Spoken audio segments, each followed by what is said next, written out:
si Coach Choke Reyes ng Gilas, Pilipinas. Sobra na ang kahihiyang binigay mo sa amin. Tinatawag na ng taong bayan, buong basketball community ng buong Pilipinas ang iyong pagbaba sa pwesto.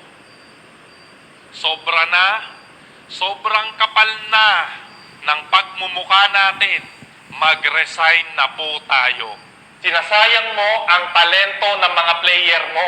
Hindi ka marunong gumawa ng mga play. Naluma na yung mga bola, oh. Tama na.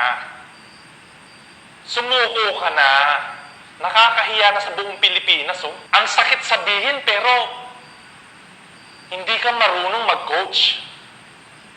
Lumipat ka sa volleyball. Doon, baka manalo tayo. SBP, kung sino man po ang nakakataas dyan, makaramdam naman po kayo. Ang kapal ng mukha ninyo. Buong Pilipinas, oh.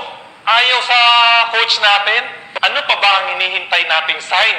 Para lang tanggalin, para lang palitan si Coach Choke Reyes, hindi na nga uubre. Pwede naman siyang sumali dyan sa Gilas pa rin kung gusto niya eh. Pwedeng waterboy.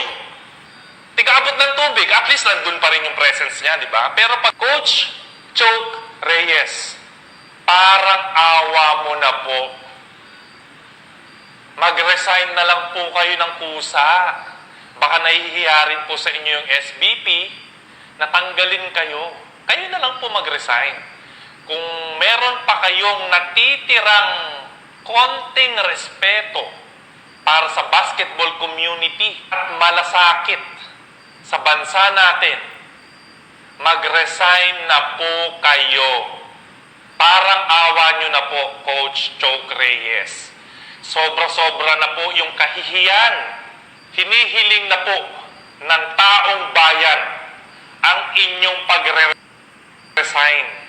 SBP, gising-gising po tayo. Mahina po yung coach natin. Palitan na po natin.